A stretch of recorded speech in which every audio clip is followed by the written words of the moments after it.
Salut les amis, aujourd'hui il fait vraiment chaud en région parisienne, mais je me devais de vous présenter cette bouteille qui m'a été gentiment envoyée par la société El Libertad, le Flower of Darkness, un rhum qui nous vient de la République dominicaine et qui fait partie des 4 chapitres de la société El Libertad. J'ai eu l'occasion de vous présenter le Flower of Origin, le Flower of Freedom et le Flower of Haven, le plus sucré des 4. Aujourd'hui, je vais vous présenter le moins sucré des 4, le Flower of Darkness, qui titre à 48,1 degrés d'alcool et dont il a été rajouté 0 g de sucre. Super. Un rhum sec, très ambré. Les notes aromatiques qui sont annoncées sont des notes de prune, de noix, de café, de vanille, légèrement vanillé. Je vais vous présenter la bouteille. Voilà, la bouteille se présente comme ça. Des belles étiquettes peintes à la main par une société française pour la société Libertad, dont j'ai eu l'occasion de vous présenter les étiquettes précédentes, que moi je trouve magnifiques, qui font super bien dans le bar.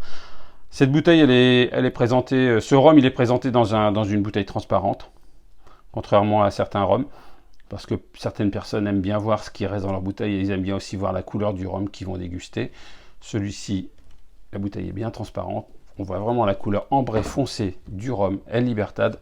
Maintenant, je vais le déguster et je vais vous donner un petit peu les touches aromatiques que moi je prends au nez, en bouche ensuite, pour vous en parler un peu à ma façon.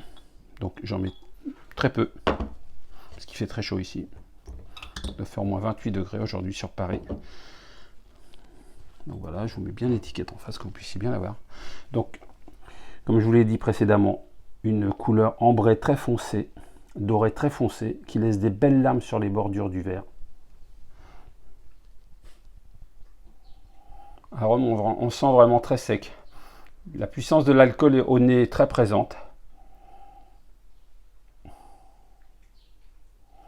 Les notes de prune et de fruits secs, ou de fruits à la coque, est très présente aussi. Alors vous dire si c'est de la noix, de la noisette, plutôt de la noisette, plutôt de la noix, parce que la noisette ça sent pas trop comme ça.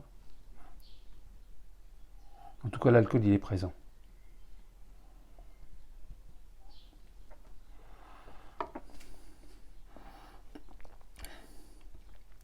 En bouche, la note de café qui est annoncée est très présente.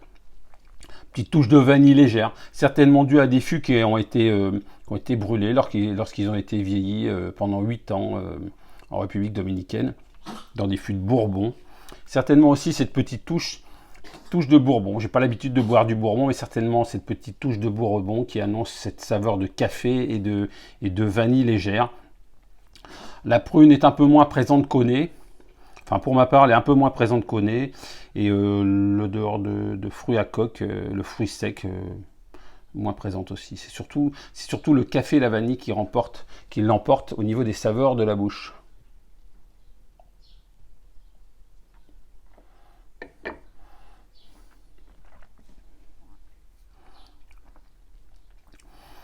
En seconde bouche, le café est très présent. Vraiment très, très, très fort en café. Pour ma part, moi, je ressens vraiment beaucoup cette odeur de café. La vanille, toujours très légère. Toujours la puissance de l'alcool, et 48,1 degrés, j'en vois quand même déjà un petit peu des watts. Certaines personnes vont certainement découvrir des saveurs différentes. Peut-être qu'ils vont se trouver que le pruneau ou la prune est encore plus présente en bouche qu'au nez. Peut-être qu'ils vont sentir que ça sent pas la vanille. En tout cas, si quelqu'un me dit qu'il sent pas que ça sent le café, franchement là, je me dis qu'on ne doit pas avoir le même palais. Enfin, de toute façon, comme les palais sont différents, les palettes aromatiques, hein. Chacun en ressent des saveurs complètement différentes. Mais pour moi, le café, il est très, très, très, très présent. Voilà. Sur ce, je vais vous souhaiter une bonne fin de journée. J'espère que vous allez tous bien. Je vous le répète une fois de plus, l'alcool, c'est pas plus de 2 fois par jour et pas tous les jours. Prenez soin de vous. Je vous donne rendez-vous dans une prochaine vidéo. J'espère que ma petite intervention pour cette présentation du rhum El Libertad Flower of Darkness, que je vous représente encore une dernière fois, et dont les couleurs ambrées sont vraiment très magnifiques, enfin très belles. très magnifique. Je ne sais pas si ça se dit, c'est très magnifique, mais bon, c'est pas grave. La couleur ambrée est vraiment magnifique.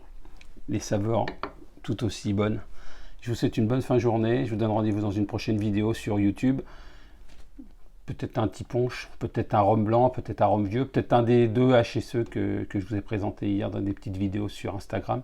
N'oubliez pas de liker la vidéo, n'oubliez pas de vous abonner, de cliquer sur la petite cloche pour que vous puissiez être prévenu quand il y aura une nouvelle vidéo qui sera en ligne sur YouTube. N'oubliez pas non plus d'aller sur ma page Instagram, de vous abonner, de partager.